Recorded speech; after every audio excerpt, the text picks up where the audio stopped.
I can't even imagine what the suicide and homicide and just the rates of depression, and accidental death due to overdose are going to look like in the future. It's going to reach epidemic proportions. It's already, the statistics are already alarming, and yet nobody's sounding any alarm bells. Digital dementia. This is a real medical term right now. This is the idea that we're outsourcing our brains to our smart devices. We're so reliant on our smartphones that our smartphones are making us stupid. Does that make sense? It's convenient. I don't want to memorize 500 phone numbers, right? Nobody wants to do that. But we've lost the ability to memorize one. Like if I give you a 7-digit number now, how difficult? Would it be you find that kind of difficult to memorize, like a phone number that you used to do years ago? Yes or yes? Because if I take my arm, I put it into a sling for 6 months, does it stay the same? Would it even grow stronger? It would what? It would atrophy and grow weaker. Same thing with your mental muscles. If you're relying on your phone to keep your schedules, your to-dos, I went out to dinner with 10 people recently. There was 10 of us. And 3 people at the end pulled out their phones to divide the bill by 10. We've lost the ability to be able to do certain things, and so that's where digital dementia is. Smart devices could be extremely convenient, but they could be crippling also. So it could be a balance. Can I borrow someone's phone, please? Anyone? Thank you. Okay, there is a subconscious reaction to these devices when we use them, okay? What if I were to hold my phone while I'm talking to you? I'm not checking it, it's not buzzing, it's not beeping.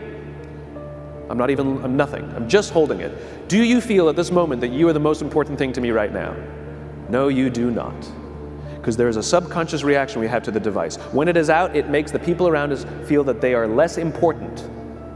So when we're walking down the halls in our offices and somebody says, hey boss, can I ask you a question? You go, sure, what's on your mind? We've just told them they're not that important. Or we can go, sure, what's on your mind? And if you don't have a pocket, find a shelf, put it on the shelf, come back and say, sure, what's on your mind? When we show up to a meeting, or a lunch, or a dinner, with our colleagues, our clients, or our friends, or our families, and we put the phone on the table, we have announced to everyone in the room that they are not that important to us. And by the way, putting the phone upside down is not more polite. My favorite one is in the meeting or at a lunch with someone that the phone will ring and the caller ID will pop up and they will go, I'm not going to get it. Oh, so magnanimous. Oh, I'm lucky to eat with you today. Or they could just put the damn thing away. You can tell how addicted we are. When somebody pulls out their phone when you're with them, how uncomfortable does that make us feel?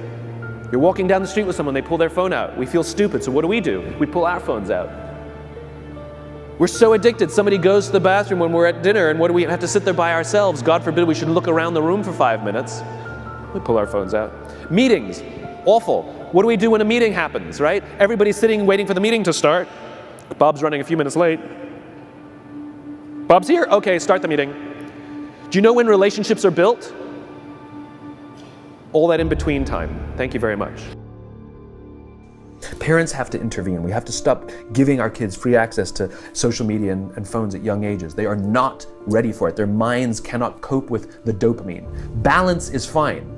You can give a kid a phone, but they can't use it in their bedroom. They can't have it at the dinner table. They can't take it to school.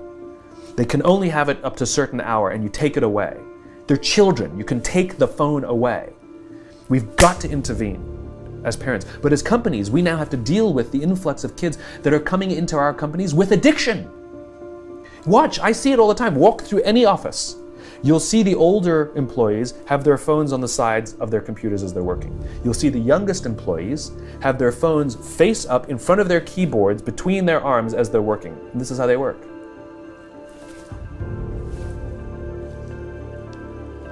And the science is alarming.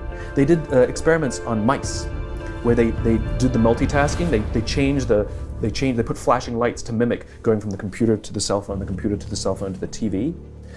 The mice that were exposed to the changing lights, it took them 3 times longer to solve a maze than the mice that weren't. And the damage, was permanent. It didn't improve when they stopped the lights.